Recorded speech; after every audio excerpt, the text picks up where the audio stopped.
بسم الله الرحمن الرحيم والذين جاهدوا فينا لنهدينهم سبلنا وإن الله لمع المحسنين. وقال الله سبحانه وتعالى فبما رحمة من الله لنت لهم ولو كنت فظا غليظ القلب لانفضوا من حولك فاعف عنهم واستغفر لهم وشاورهم في الأمر فإذا عزمت فتوكل على الله إن الله يحب المتوكلين. وقال عليه الصلاة والسلام مثل المؤمن والإيمان كمثل فرس في آخيته يحول ثم يرجع إلى آخيته.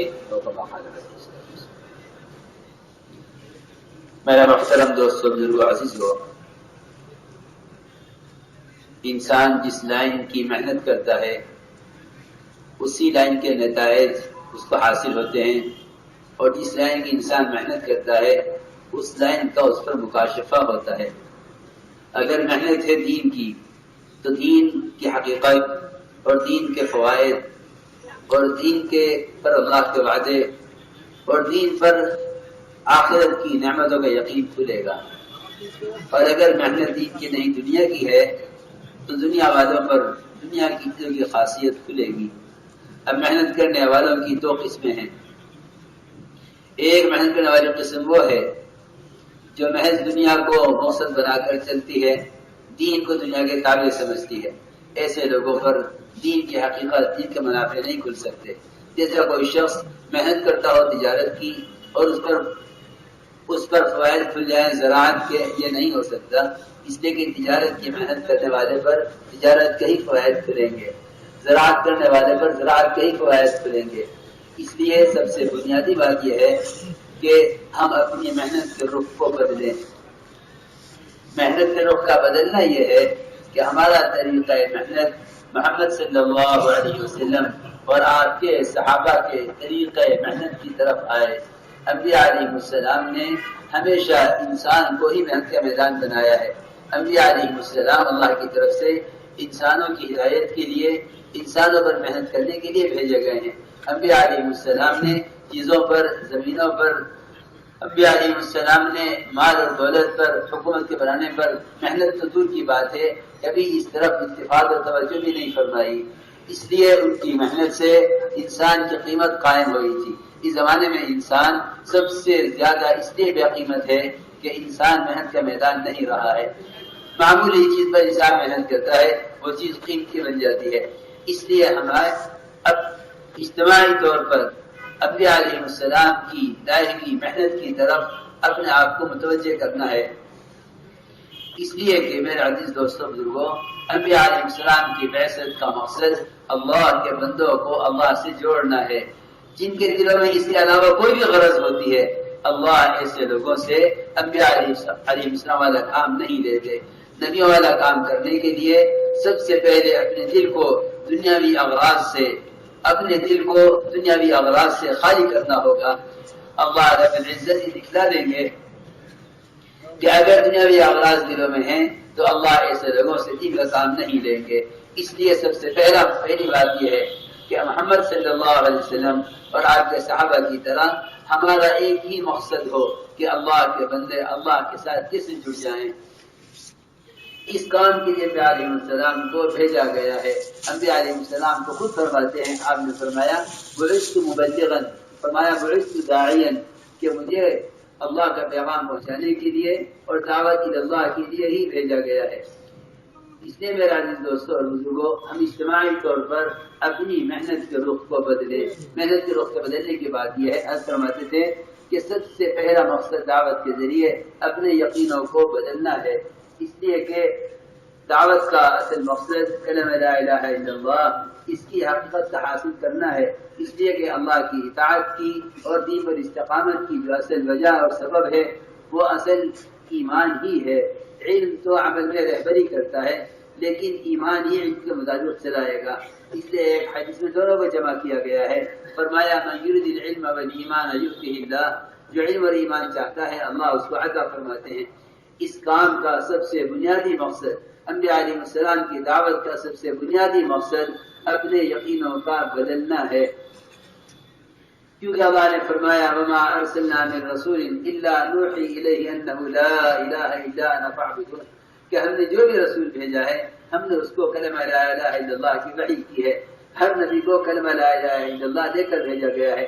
ہماری محنت کا مقصد اس کلمے کے اخلاص کا حاصل کرنا ہے۔ کلمے کے اخلاص یہ ہے کہ یہ کلمہ لا الہ الا اللہ اپنے کہنے والے کو حرام سے روک دے۔ بس یہ بات ہم سب کو سمجھنی ہے اجتماعی طور پر، اور دوسرے تک یہ بات پہنچانی ہے کہ ایمان کے سیکھنے کا اور ایمان کی تقویت کا صحابہ کا طریقہ کیا تھا۔ ہمیں اپنے طریقہ محنت کو صحابہ کرام کے طریقہ محنت کے مشابہ کرنا ہے، یہ اصل بنیادی بات ہے۔ ہمارا طریقہ محنت ہمارے یعنی صحابہ کرام کے طریقہ محنت کے مشابہ ہے۔ ہمیں معلوم کرنا پڑے گا سیرت سے کہ صحابہ کرام اپنے ایمان میں کمال کیسے پیدا کیا کرتے تھے اور وہ طریقہ محنت کیا تھا۔ مسجدیں بنائی گئی ہیں یقین کو بدلنے کے لیے، مسجدیں بنائی گئی ہیں یقین کی تبدیلی کے لیے۔ صحابہ کرام کا معمول ہے کہ صحابہ کرام اپنے اور اپنے صحابہ کے ایمان کی تقویت کے لیے مسجدوں میں ایمان کے حلقے قائم کرتے، اور صحابہ سے ملاقاتیں کر کے کہتے تھے اٹھو ہمارے ساتھ، چلو ہمارے ساتھ، آؤ ہمارے ساتھ، اب پر ایمان لائیں گے۔ کلمہ لا الہ الا اللہ اس کے اخلاص کو، اس کی حقیقت کو حاصل کرنے کا سنت طریقہ اور اس کے ایمان کی تقویت کا صحابہ کرام کا طریقہ یہی ملتا ہے روایتوں میں کہ صحابہ کرام مسجد کے اطراف میں گشتوں کے ذریعے ایک ایک ایمان والے کو صحابہ سے ملاقات کرتے تھے اور کہتے تھے تھوڑی دیر کے لیے ہمارے ساتھ آؤ، اگر پر ایمان لائیں گے۔ ہمارے گشتوں کا یہ موضوع ہے، ہماری ملاقاتوں کا یہ مقصد ہے کہ کسی طرح مسلمان مسجد میں ایمان کے حلقے میں آ کر جڑے اور یہاں غیب کے تذکروں کو سنے، جس سے مسجد سے باہر کے تمام مشاہدات اور ظاہری نظام کا یقین دلوں سے نکلے۔ اس لیے کہ اگر مشاہدات کا اور تجربات کا اور مصنوعات کا اور مسجد سے باہر کے پھیلے ہوئے نقشوں کا یقین دلوں سے نہیں نکلے گا تو اعمال مسجد سے اور عبادات سے مسائل کا حل کا یقین دلوں میں پیدا نہ ہوگا۔ یہ اللہ کے احکام اور عبادات کو اس لیے توڑیں گے کہ انہیں اللہ کے احکام اور عبادات سے کامیابی کا یقین نہ ہوگا۔ بازاری ماحول کے اندر معاملات کی خرابیاں اور خیانتیں اور بازار کا فحش اور گھروں کے اندر سے دین کے نکل جانے کی اصل وجہ یہ ہوگی کہ اعمال مسجد اور عبادات سے کامیابی کا یقین ختم ہو جائے گا اور چیزوں سے مسائل کے حل کا یقین غالب آ جائے گا۔ اس لیے میرے عزیز دوستو بزرگوں، ہمیں صحابہ کرام کی سیرت میں یہ بات ملتی ہے کہ وہ اپنے اور صحابہ کے ایمان کی تکمیل اور اس میں کمال پیدا کرنے کے لیے انہیں مسجد میں اعمال مسجد سے جوڑا کرتے تھے۔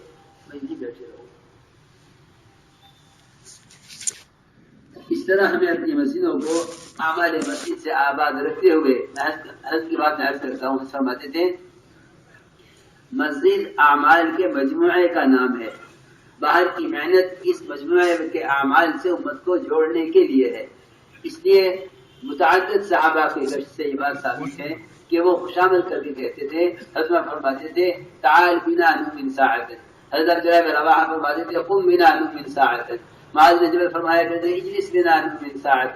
بلکہ امام بخاری رحمۃ اللہ علیہ نے تو یہ بات ثابت کی ہے کہ معاذ بن جبل رضی اللہ عنہ کے عمل سے کہ مسجد میں ایمان کے حلقوں میں جڑنا یہ ایمان کی تقویت اور ایمان کے کمال کا اصل سبب ہے۔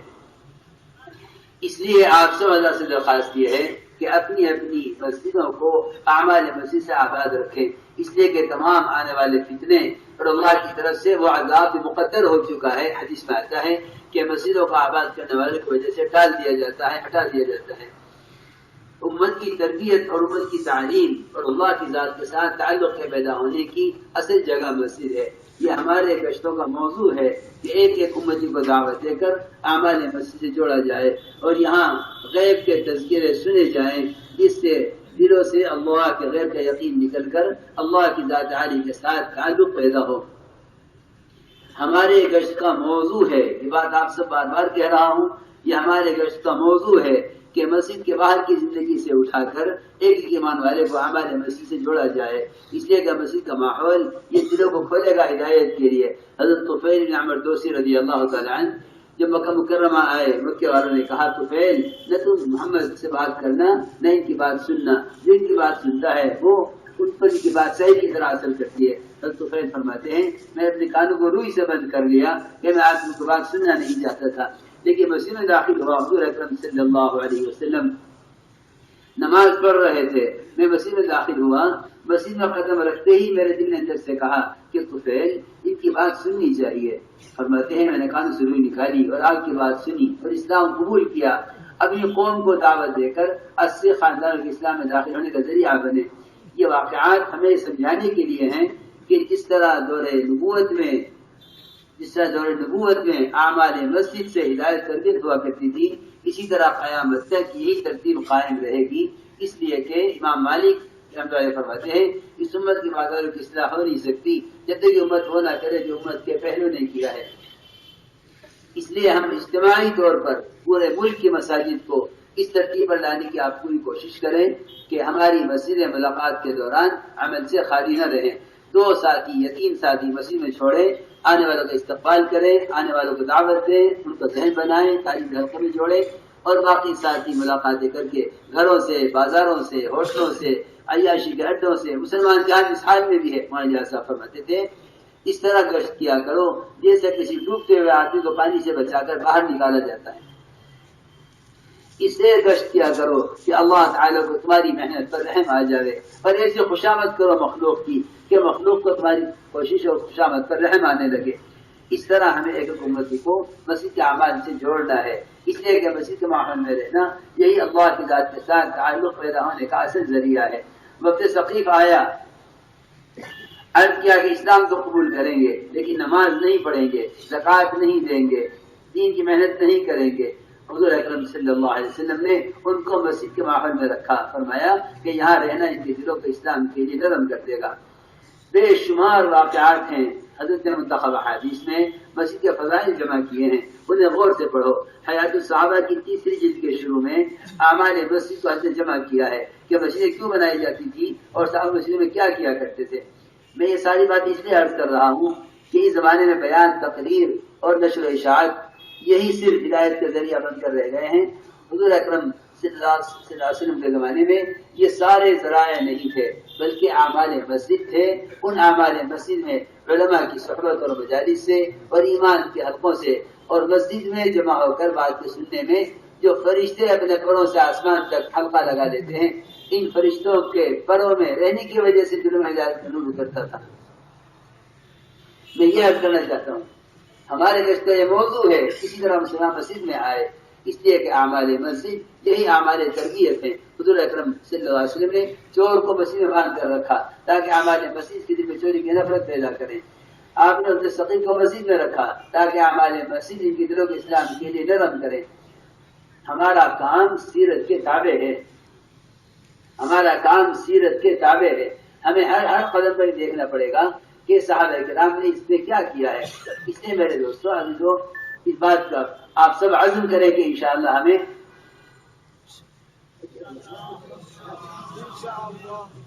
اس کا پوری کوشش کریں، عزم کریں کہ انشاءاللہ ہمیں اپنی مسجدوں کو مسجد نبی کے معمول پر لانا ہے اور اپنی مسجدوں کو اعمال دعوت سے اور ایمان کے حلقوں سے آباد کرنا ہے۔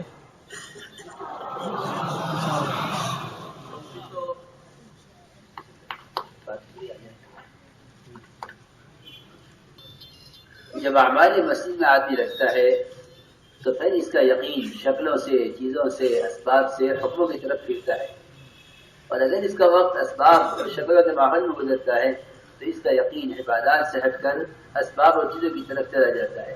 اللہ تعالیٰ نے اس اسباب پر کوئی وعدہ نہیں فرمایا۔ اللہ تعالیٰ کی قدرت وعدوں کے ساتھ ہے اور وعدے اس کی عبادت اور احکام کے ساتھ ہے۔ فرمایا ایاک نعبد و ایاک نستعین۔ اللہ تعالیٰ نے استعانت کو اور مدد کے طلب کرنے کو عبادات کے ساتھ جوڑا ہے، اسباب کے ساتھ نہیں جوڑا ہے۔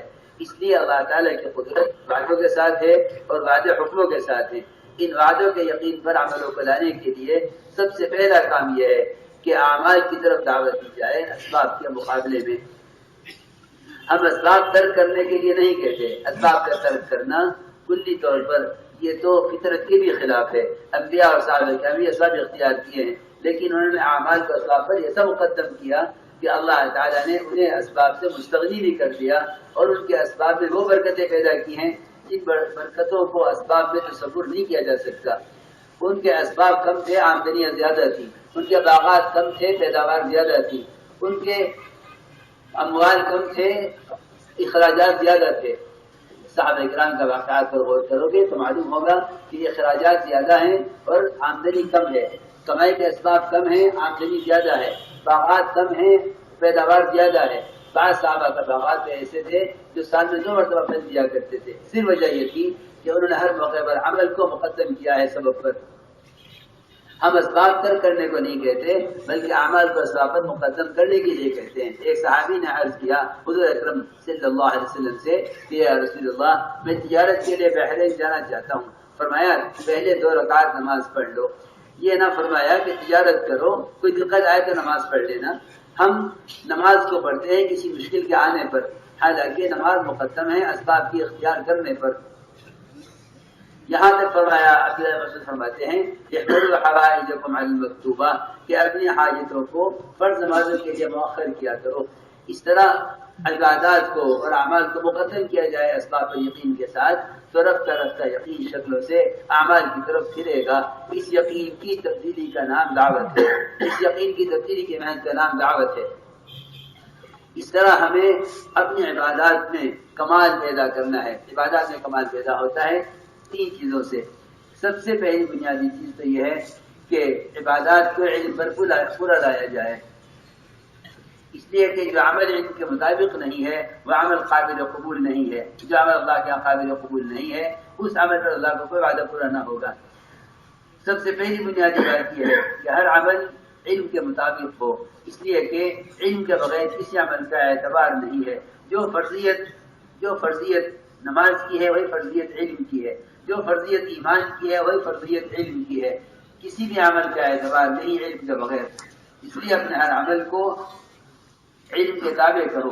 یہ سب سے بنیادی چیز ہے کہ اپنے عمل کو علم کے تابع کرو۔ دوسری بات یہ ہے کہ نماز کو احتساب پر لاؤ کہ اللہ رب العزت ہمیں اس پر کیا دینے والے ہیں، اور نماز کو اخلاص پر لاؤ۔ یہ سب ایمان کی علامتیں ہیں، کیونکہ حدیث میں ایمان کو اخلاص بھی فرمایا گیا ہے، اور حدیث میں بھی فرمایا گیا ہے کہ یعنی ایمان، ایک صحابی نے پوچھا حضور اکرم صلی اللہ علیہ وسلم سے یا رسول اللہ ایمان کسے کہتے ہیں؟ فرمایا ایمان یہ ہے کہ کلمہ لا الہ الا اللہ مجھے حرام سے روک دے، یہ کلمہ کا اخلاص ہے۔ ایک صحابی نے پوچھا ایمان کسے کہتے ہیں؟ فرمایا کہ ایمان یہ ہے کہ تجھے نیکی خوش کرے، گناہ غمگین کرے۔ یہ سارے علامتیں بتانے کے لیے ہیں کہ جب یہ عبادات علم اور اخلاص پر احتساب پر پوری آئیں گی تو پھر یہ عبادات منکرات سے یقیناً روک دیں گی، کیونکہ ایمان کی حقیقت کی عبادات ہیں، ایمان کی حقیقت اللہ کی اطاعت ہے۔ اگر یہ عبادات علم پر پوری آئیں گی اور اخلاص پر آئیں گی تو یہ عبادات یقیناً منکرات سے روک دیں گی۔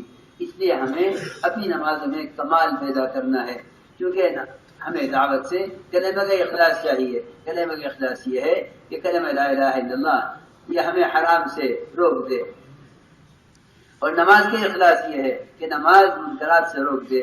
اس لیے فرمایا قرآن میں ان الصلاۃ تنہی عن الفحشاء والمنکر، جس شخص کی نماز اس کو منکر سے نہیں روکتی اپنی نماز میں کمی تلاش کرے۔ یقینی بات ہے کہ جس شخص کی نماز کو منکر سے نہیں روک رہی ہے اس کی نماز کے اندر کوئی کمی ضرور ہے۔ اس لیے ہمیں چاہیے کہ اپنی نمازوں کو علم پر اور اخلاص پر اور احتساب پر اور نماز کے اندر صفت احسان پیدا کریں۔ فرمایا ان تعبد اللہ کانک تراہ، ایسے عبادت کے تو اللہ کو دیکھ رہا ہے۔ اپنی عبادات میں کمال پیدا کرنا یہ اپنے آپ کو منکرات سے بچانے کا بنیادی سبب ہے۔ کہ یہاں تک فرمایا روایتوں میں کہ نوافل کی کثرت اللہ کے ایسے قرب کا ذریعہ ہے جس سے بندے کا استعمال اللہ کی اطاعت پر آ جاتا ہے۔ ہم عرض کرتے ہیں کہ کوئی گناہ اگر ہو جائے تو اس گناہ کا سبب نماز میں تلاش کیا جائے کہ میری نماز میں کون سی کمی ہے جس کی وجہ سے مجھ سے یہ گناہ ہوا ہے، ورنہ قرآن والی نماز یہ تو منکر سے یقیناً روک دیتی ہے۔ عبداللہ بن مسعود خود فرماتے ہیں کہ یہ نماز منکرات سے اگر نہیں روکے گی تو یہ نماز اللہ سے دوری کا بھی ذریعہ بنے گی، کیونکہ اگر عمل کو بگاڑا جاتا ہے تو عمل اللہ سے دوری کا ذریعہ بنتا ہے، اور عمل کو اگر سنوارا جاتا ہے تو یہ عمل اللہ کے قرب کا ذریعہ بنتا ہے۔ اس لیے اپنی عبادات کے اندر خوب کمال پیدا کرو، جتنا عبادات میں کمال پیدا ہوگا اسی قدر ہمارے اعضاء کا استعمال، ہمارے دلوں کے ارادے اور ہماری اندر کی چاہتیں اللہ کے حکم کی طرف آئیں گی۔ اس لیے نوافل کے ذریعے اللہ کا قرب حاصل کرنا ہے۔ تہجد، اشراق، چاشت، توابین، ان کا خاص طور پر اہتمام کرو، اس لیے کہ نوافل کی کثرت اللہ تعالیٰ کے ایسے قرب کا ذریعہ ہے جس سے بندے کا استعمال اللہ کی چاہت پر آ جاتا ہے۔ اللہ تعالیٰ خود فرماتے ہیں کہ میں اس کے پاؤں، اس کے ہاتھ، اس کے کان، اس کی آنکھ بن جاتا ہوں، اس کا چلنا، پکڑنا، دیکھنا، بولنا میری چاہت پر آ جاتا ہے۔ میرے دوستو عزیزو، اس سے ذرا اندازہ کر لو ہماری زبانوں پر کیا کلمات ہیں، ہمارے دلوں کے کیا ارادے ہیں۔ جتنا فساد ہماری زبانوں پر اور جتنا غلط ارادے ہمارے دلوں میں ہیں، اس کی بنیادی وجہ اللہ سے بے تعلقی ہے۔ اللہ سے بے تعلقی کی اصل وجہ اور اصل سبب وہ نمازوں میں کمال کو پیدا نہ ہونا ہے۔ اس لیے ہمیں اپنی نمازوں میں کمال پیدا کرنا ہے کہ یہ نماز یعنی صفت احسان پر آئے، اور نماز اخلاص پر آئے، اور نماز علم پر آئے، اور یہ نماز اللہ کے وعدوں کے یقین پر آئے۔ جب نماز والوں کے یقین پر آئے گی تو یہ نماز کو مقدم کرے گا اپنے اسباب پر، اللہ تعالیٰ اس کی حاجت کی پورا ہونے کو مقدم کریں گے اس کے اسباب پر۔ یہ ہے اصل بات، یہ نماز کو مقدم کرے گا اسباب پر، اللہ حاجت کو پورا کرنے کو مقدم کریں گے اسباب پر۔ اس طرح ہمیں محنت سے اس کلمے کا اخلاص چاہیے، اور محنت سے عبادات کے اخلاص چاہیے، ایسے ہی ہمیں اس محنت سے علم کا بھی اخلاص چاہیے۔ حدیث میں آتا ہے کہ علم دو قسم کا ہے، زبان کا اور دل کا۔ زبان کا علم، حدیث میں فرمایا کہ زبان کا علم یہ تو انسان کے لیے مصیبت بنے گا، اور دل کا علم اس کو نفع دے گا۔ دل کا علم کیا ہے؟ دل کا علم یہ ہے کہ علم کے ذریعے اللہ کا خوف، اس کا خشیہ، اس کی اطاعت اور آخرت کا فکر اس کے دل میں پیدا ہو، یہ دل کا علم ہے۔ اور زبان کا علم یہ ہے کہ یہ اللہ سے اور آخرت سے اور اللہ کی اطاعت سے غافل ہو، صرف اس کو دین کی معلومات ہو اور عمل نہ ہو، یہ علم اس کے خلاف حجت بنے گا قیامت میں۔ اس لیے فرمایا یہ علم دو قسم کا ہے، زبان کا اور دل کا۔ ہمیں دعوت کے ذریعے علم کا بھی اخلاص چاہیے کہ علم اللہ کا خوف دل میں پیدا کرے۔ فرمایا قرآن میں انما یخشی اللہ من عبادہ العلماء، کہ اللہ کے بندوں میں سے اللہ سے ڈرنے والے وہ تو صرف علماء ہیں، وہ تو صرف علماء ہیں جن کے دلوں میں اللہ کا خوف ہوتا ہے۔ فرمایا انما یخشی اللہ من عبادہ العلماء، اللہ کے بندوں میں سے اللہ سے وہی لوگ ڈرتے ہیں جن کو اللہ نے علم دیا ہے کہ علم تو خشیے کے ساتھ ہے۔ میرے عزیز دوستوں اور بزرگوں، اس وقت امت کا بڑا طبقہ وہ جہالت جو علم سمجھے ہوئے ہے، یعنی دنیا سیکھتے ہیں، دنیا پڑھتے ہیں، اسی کو علم سمجھتے ہیں، اللہ کے علم سے امت جاہل ہے۔ ہمیں چاہیے کہ ہم دعوت کے ذریعے امت کو جہالت سے نکالیں اور امت کو علم کی طرف لائیں۔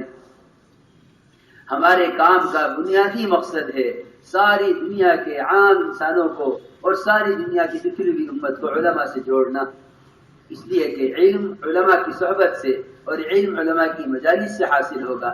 دینی مدارس اسلام کے قلعے ہیں، دینی مدارس اسلام کے قلعے ہیں جہاں علم اور دین کی حفاظت ہے۔ چاہتے ہم یہ ہیں کہ اس نقل و حرکت کے ذریعے علم کے پھیلاؤ میں توسع پیدا ہو، کہ علم اس طرح پھیلے امت میں، علماء علم کو لے کر پھریں۔ حضور اکرم صلی اللہ علیہ وسلم اپنے علماء صحابہ کی تشکیل کرتے تھے۔ علماء کا صحابہ کا نفر اور خروج وہ علم کو پھیلانے کے لیے ہوا کرتا تھا، صحابہ کرام کا نفر اور خروج علم کو پھیلانے کے لیے ہوتا تھا۔ یہ نقل و حرکت علم کو پھیلانے کے لیے ہے، یہ نقل و حرکت امت کو جہالت سے نکالنے کے لیے ہے۔ حضور اکرم صلی اللہ علیہ وسلم نے 70 علماء اور قراء صحابہ چنے اور چن کر ان کو بھیجا آپ نے اہل نجران کے تقاضے پر۔ بیر معونہ میں ان کو قتل کیا گیا۔ سب سے بڑا صحابہ کرام کی بڑی تعداد کا قتل ایک وقت میں بغیر کسی مقابلے کے، وہ صرف علم کو پہنچانے کی وجہ سے ہوا ہے۔ انہیں علم کے پہنچانے کے لیے یہ شہادت کا مقام ملا ہے۔ معلوم ہوتا ہے کہ صحابہ کرام کی نقل و حرکت کا اصل مقصد وہ امت تک علم کو پہنچانا تھا۔ علم کو لے کر پھرنا یہ امت کو جہالت سے نکالنے کے لیے ہے۔ دور صحابہ میں دو ہی طریقے تھے دین کے پھیلنے کے، ایک علماء کی مجالس اور دوسرے اس علماء کی مجالس سے استفادہ کر کے اس علم کو لے کر پھرنا۔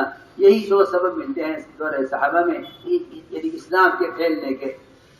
کیونکہ خود فرماتے ہیں عمر رضی اللہ تعالیٰ عنہ کہ اگر تین چیزیں دنیا میں نہ ہوتی میں دنیا میں رہنا پسند نہ کرتا۔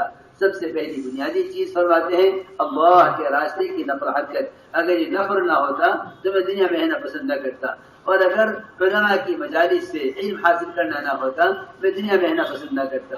اور تیسری بات یہ فرماتے ہیں کہ اگر اللہ کے زمین پر لمبے لمبے سجدے کرنا نہ ہوتا میں دنیا میں رہنا پسند نہ کرتا۔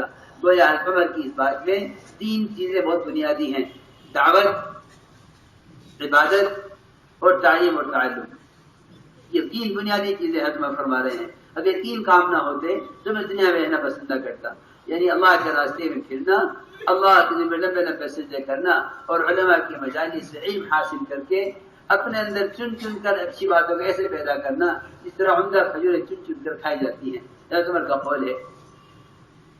میں نے عرض کیا کہ اصل نقل و حرکت کا مقصد علم کو پھیلانا ہے، اس لیے ہم اپنی ذات سے علم حاصل کریں اور امت کو علم اور علماء کی طرف متوجہ کریں، اور علم علماء کی صحبت اور اہل اللہ کی صحبت سے حاصل کریں۔ اس لیے کہ میرے بزرگ دوستو عزیزوں، دعوت کا اصل مقصد امت کو جہالت سے نکال کر اللہ کے احکام پر لانا ہے، صرف بات کر کے چھوڑ دینا نہیں ہے، بلکہ امت کو علم کی طرف لانا ہے۔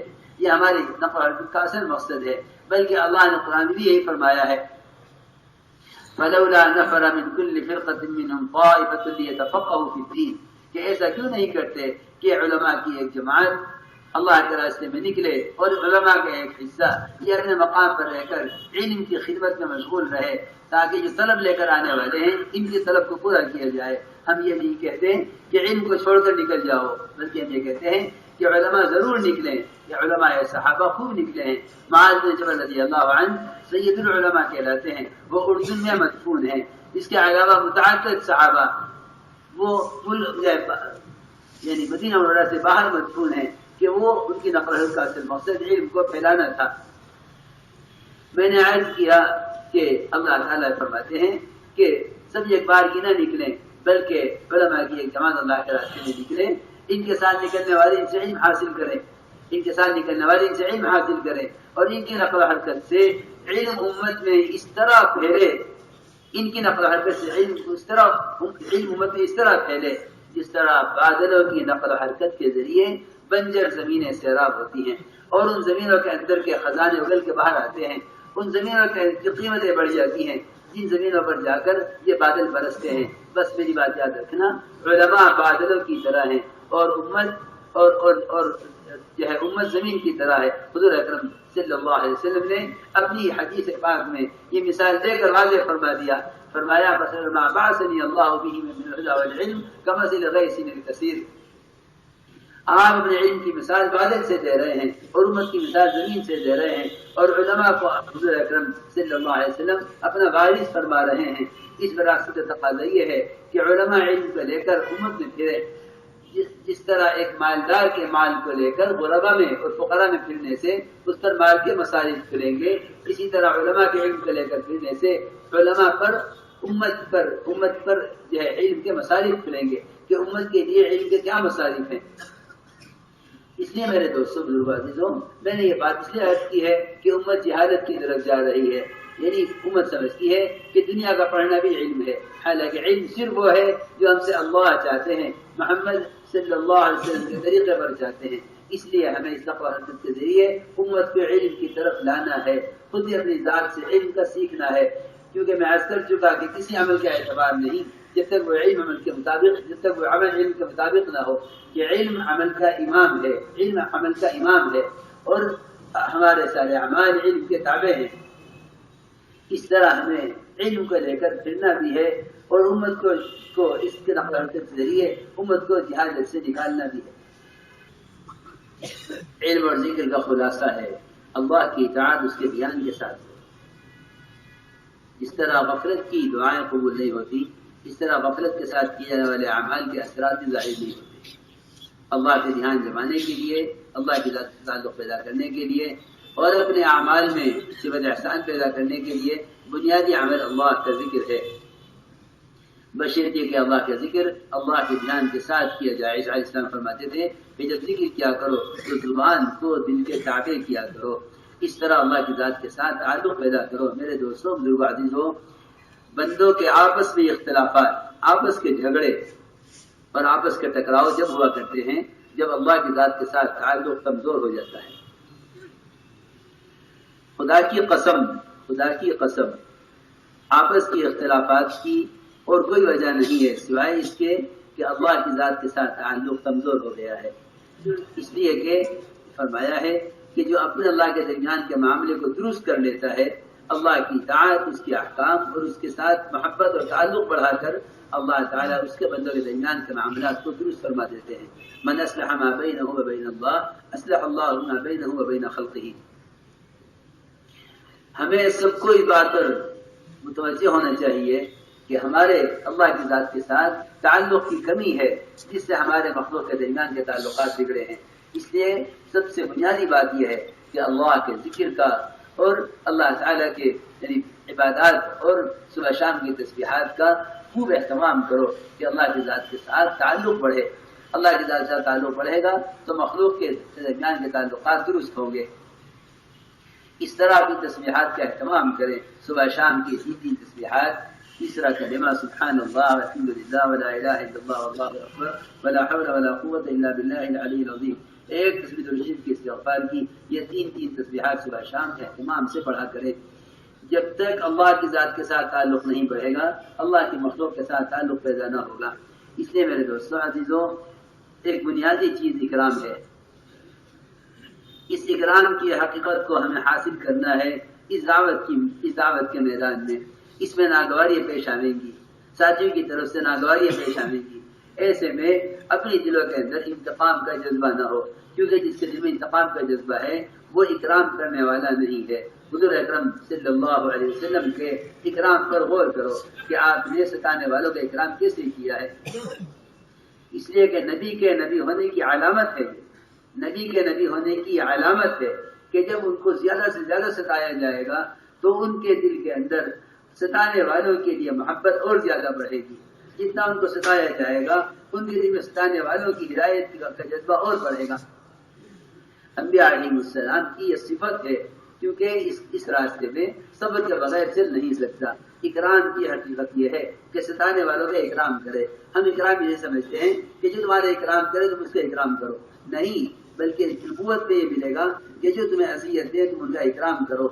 اس لیے حضور اکرم صلی اللہ علیہ وسلم کی نبوت کو جانچنے کے لیے اور آپ کو نبی ماننے کے لیے زید بن سعنہ جو ایک یہودی بڑے عالم تھے، آپ اس میں حاضر ہوئے، آپ کو دیکھا اور دیکھ کر سمجھ گئے کہ ہاں آپ اللہ کے نبی ہیں، لیکن فرماتے ہیں کہ دو علامتیں ایسی تھی ہماری کتابوں میں لکھی ہوئی کہ جن کو جانچے بغیر میں آپ کو نبی نہیں مان سکتا تھا۔ ایک تو آپ کے اندر صبر و تحمل ہوگا، اور جتنا آپ کو ستایا جائے گا اتنا آپ کے اندر صبر و تحمل زیادہ ہوگا۔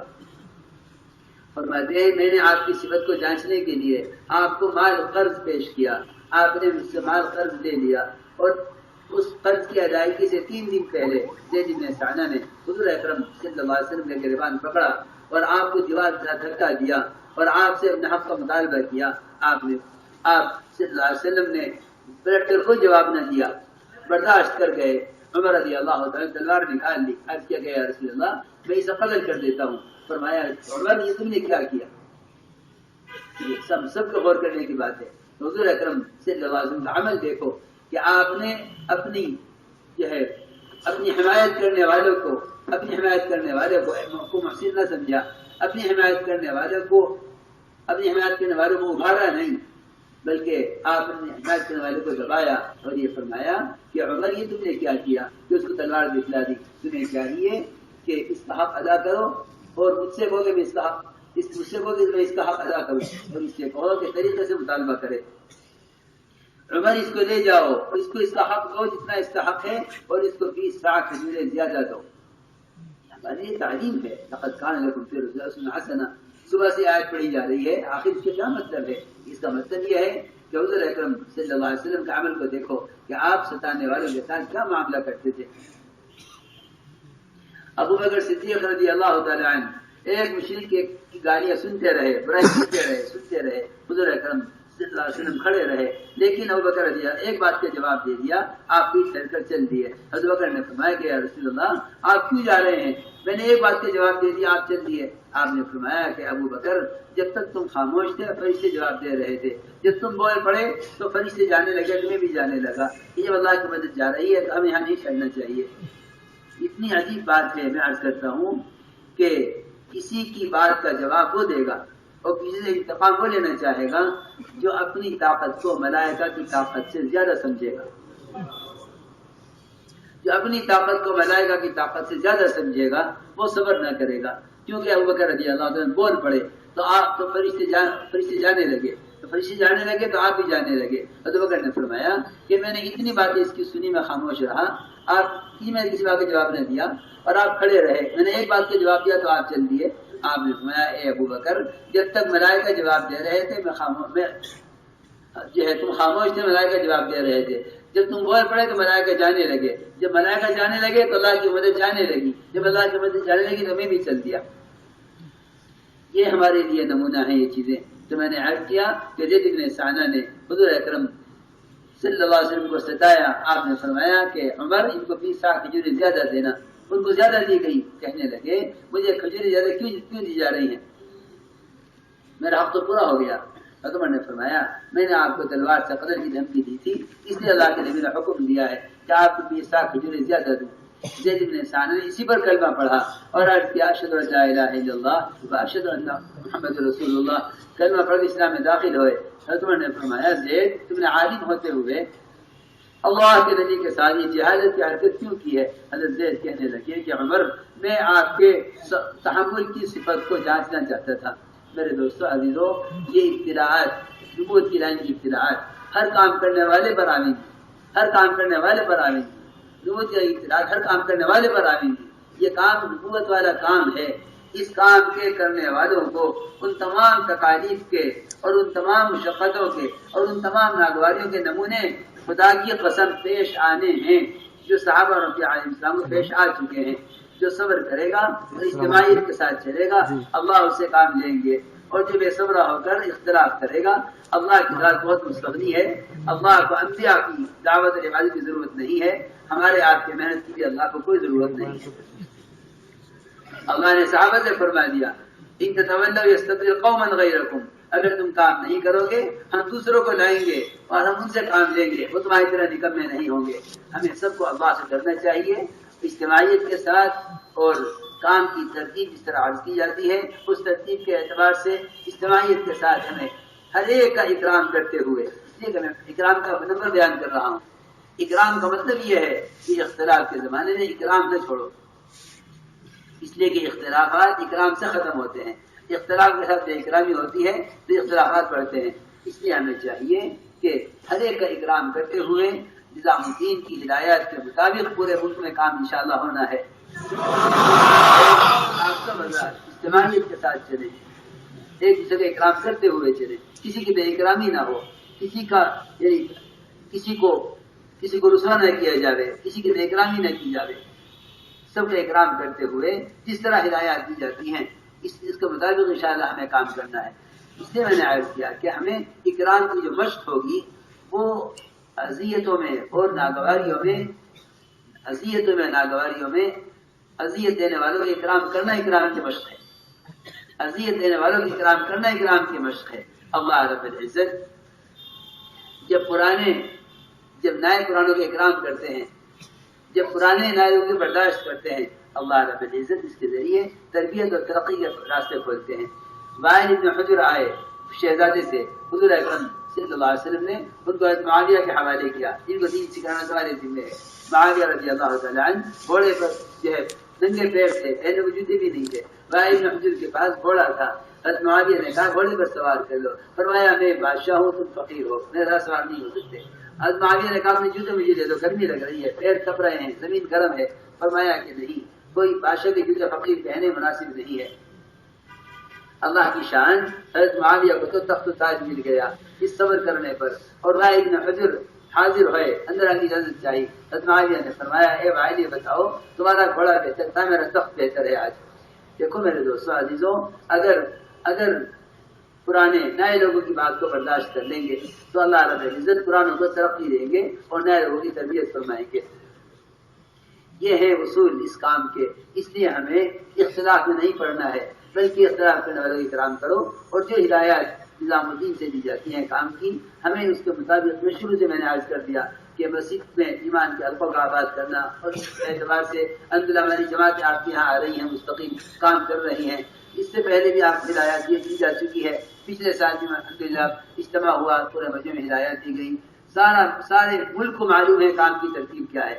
آپ اجتماعی طور پر اسی ترتیب پر قائم رہیں، ہماری آنے والی جماعتوں کی خوب نصرت بھی کریں، اور آنے والی جماعتوں کے ساتھ مل کر ان سے کام کو سیکھیں، اور اپنی اپنی مسجدوں میں لے جا کر ان سے عملی طور پر کام کی عملی شکل کام کے قائم کریں۔ اس طرح ہمیں انشاءاللہ اکرام کرتے ہوئے چلنا ہے۔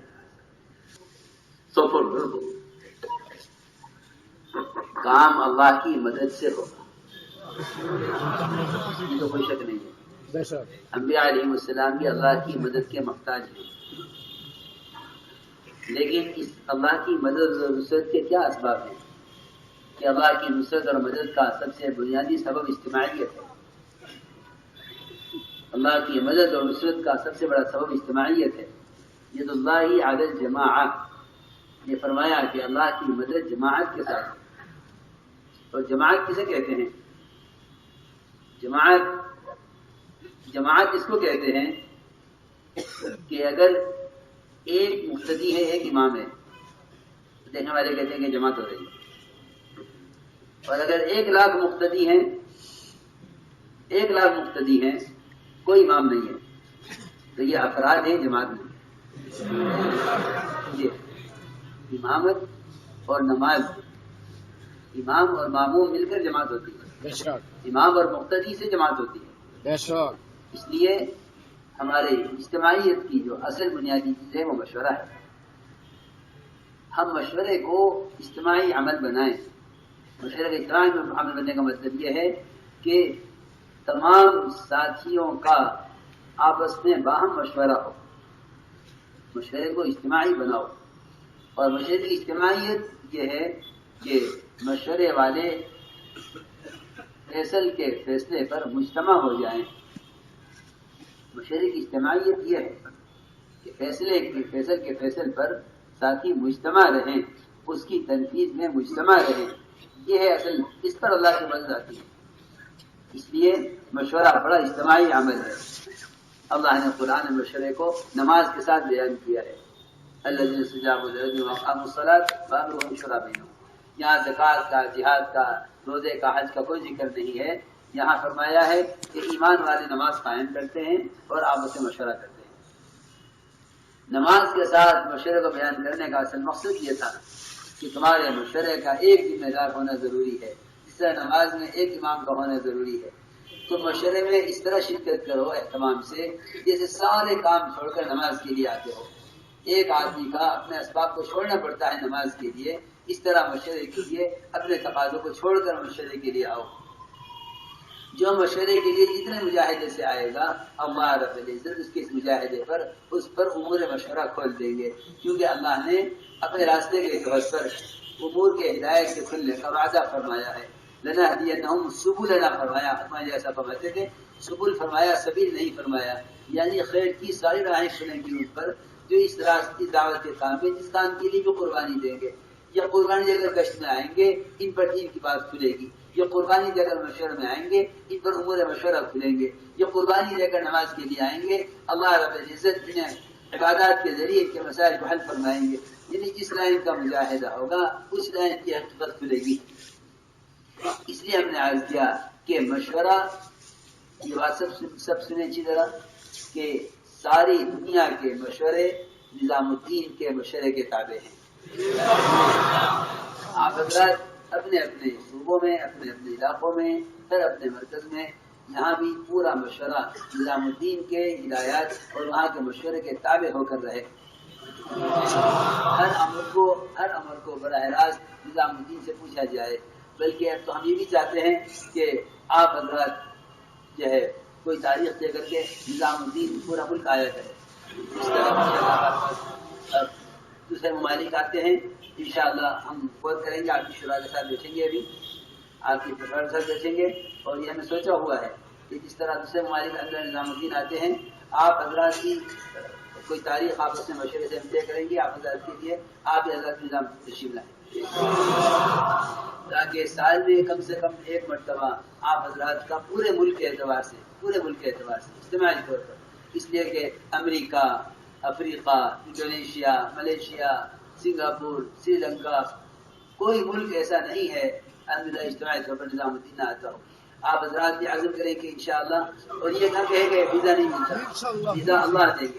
آپ حضرات روزے رکھیں، اللہ سے دعائیں کریں، مانگیں،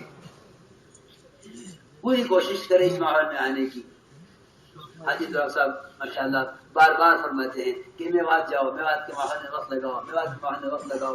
آپ حضرات پوری کوشش کریں کہ جماعتیں بنا کر وہاں کے ماحول میں آ کر وقت لگائیں، اور مشورے کی کوئی تاریخ انشاءاللہ دے کر کے آپ سے عرض کر دی جائے گی کہ کوئی تاریخ مشورے کی دے کر کے آپ حضرات کم سے کم ایک ہفتے کے لیے کم سے کم نظام الدین تشریف لائیں مشورے کے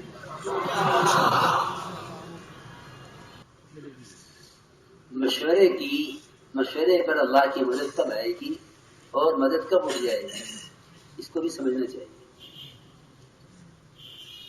کب مدد آئے گی، کب مدد اٹھ جائے گی. مدد آنے کے بعد بھی اٹھ جاتی ہے، مدد باقی نہیں رہتی. ان عدتم عدنا، اگر تم جاؤ گے غلط کام کی طرف تو ہم مدد کو اٹھا دیں گے، اگر تم آؤ گے صحیح کام کی طرف تو ہم مدد لے آئیں گے. میری بات ذرا دھیان سے سننا. ہے مشورہ اللہ کی مدد کے نازل ہونے کا سبب ہے، بشرط یہ کہ مشورے میں جو چیز طے ہو جائے اس کی ہر حال میں پابندی کی جائے، چاہے حالات کیسی بھی ہوں.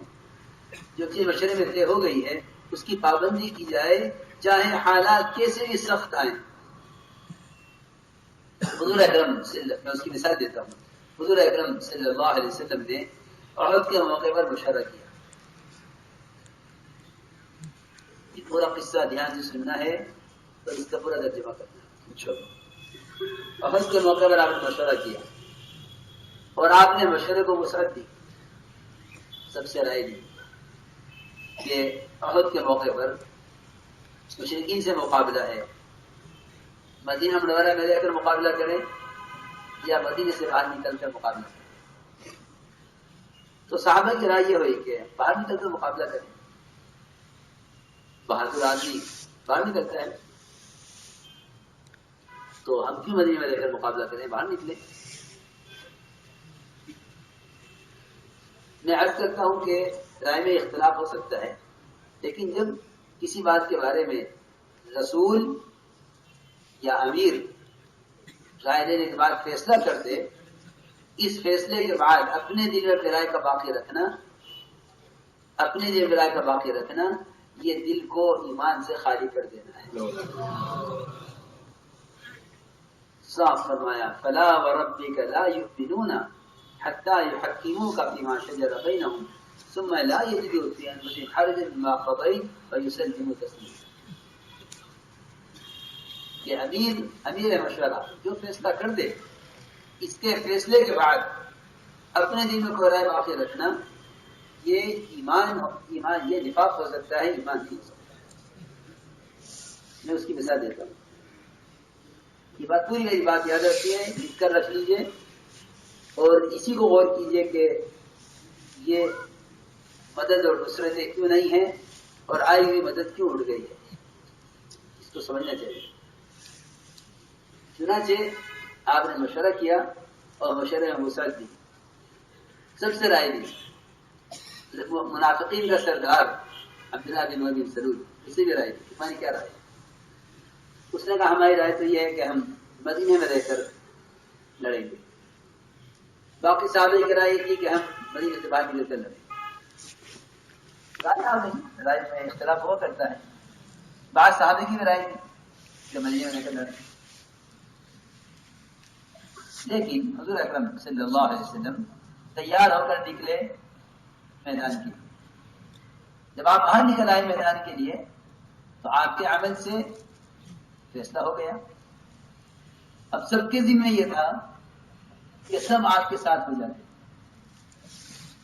لیکن میں یاد کرنا چاہتا تھا کہ جو میرا رائے پر اڑ جائے گا وہ پیچھے ہٹ جائے گا.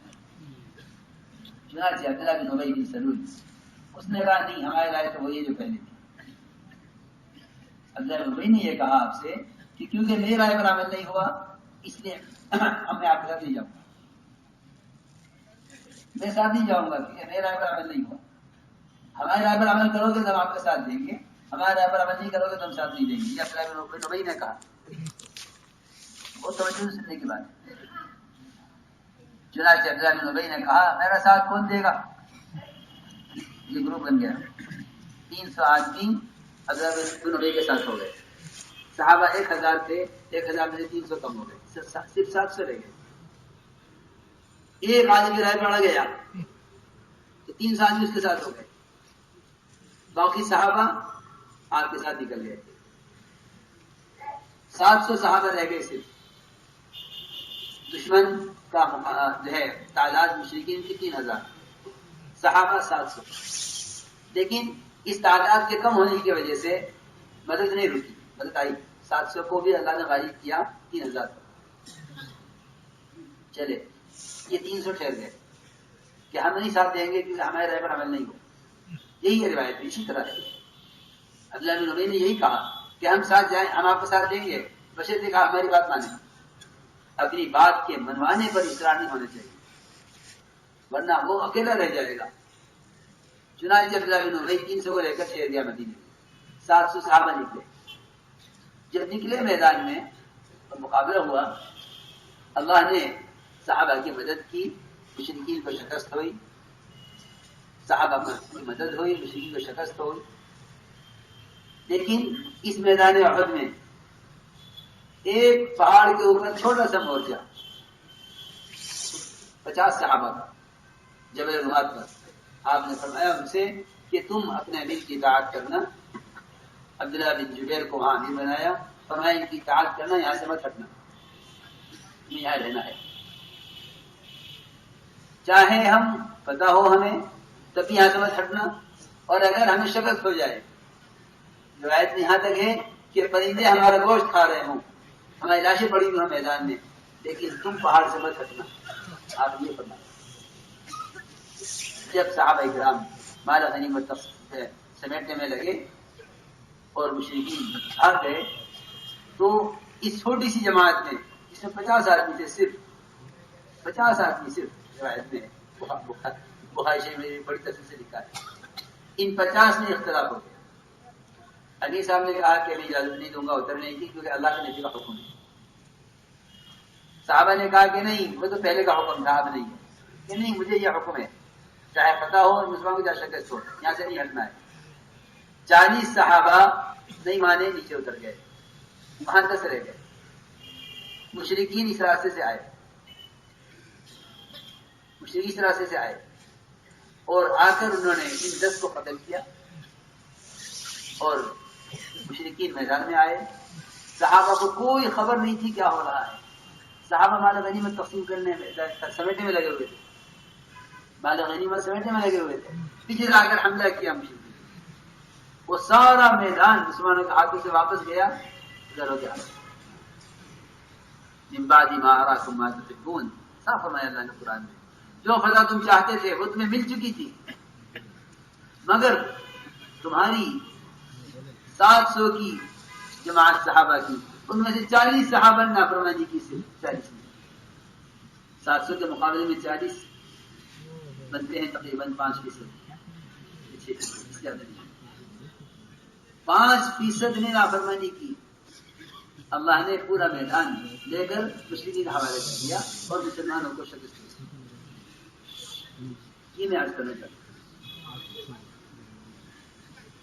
کیوں ہوا؟ صرف اس لیے جو 300 پیچھے رہ گئے، کام میں شریک نہیں ہوئے، بائیکاٹ کر کے الگ ہو گئے، ان سے نقصان نہیں ہوا کہ 300 کم ہو جائیں گے تو کام نہیں ہوگا. 700 رہ گئے 700 پر اللہ نے مدد نازل کی. ان 700 میں سے صرف 40 جو ساتھ گئے تھے انہوں نے نافرمانی کی اور نبی کا حکم نہیں مانا. وعصیتم من بعد ما اراکم ما تحبون کہ تم نے مدد دیکھنے کے باوجود نافرمانی کی ہے رسول کی. اس لیے اللہ تعالیٰ نے سارا میدان چھین کر مسلمان کے ہاتھ سے چھین کر غیروں کے حوالے کیا. میں عرض کر رہا ہوں کہ مدد اپنی آنکھوں سے دیکھ بھی لوگے اگر اس وقت بے وصولی ہوئی اور نافرمانی ہوئی تو مدد اور پتہ آنے کے بعد منٹوں میں واپس چلی جائے. یہ واقعہ میں نے صرف اسے عرض کیا ہے کہ مشورہ بے شک ضروری ہے، لیکن مشورے کا ذمہ دار جو فیصلہ کرے اس کے فیصلے کے مطابق سب ساتھیوں کو مل جل کر محنت کرنی چاہیے. اور یہ بھی بات ہے کہ اگر مشورہ کا فیصل غلط رخ پر جائے تو ہمیں چاہیے کہ ہم اس کا اکرام کریں، اس کو سمجھائیں اور اس کو پابند کریں اس کا کہ آپ نظام الدین کے مشورے کے تابع ہیں، لہذا کوئی چیز جو نظام الدین کے امور اور وہاں کی ہدایات کے خلاف ہم وہ نہیں ہونی چاہیے. اس چیز کو ہمت سے، حکمت سے، اکرام سے، لڑ کر جھگڑ کر نہیں بلکہ آپس میں پیار محبت سے ان چیزوں پر ساتھیوں کو مطمئن کرنا اور لانا ہے. یہ پوری بات یہ میں نے عرض کیا. رائے پر اصرار نہ کیا جائے، ہماری رائے تو یہی ہے، ہم تو یہی کریں گے.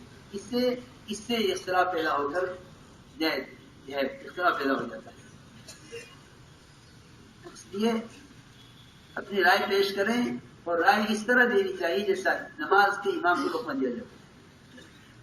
امام کو لقمہ دیا جاتا ہے سوچ سمجھ کر، اس طرح مشورے میں فیصل کو رائے دی جاتی ہے اور جو اس کا فیصلہ ہو جائے اس کے مطابق سب کو مل جل کر کام کرنا چاہیے.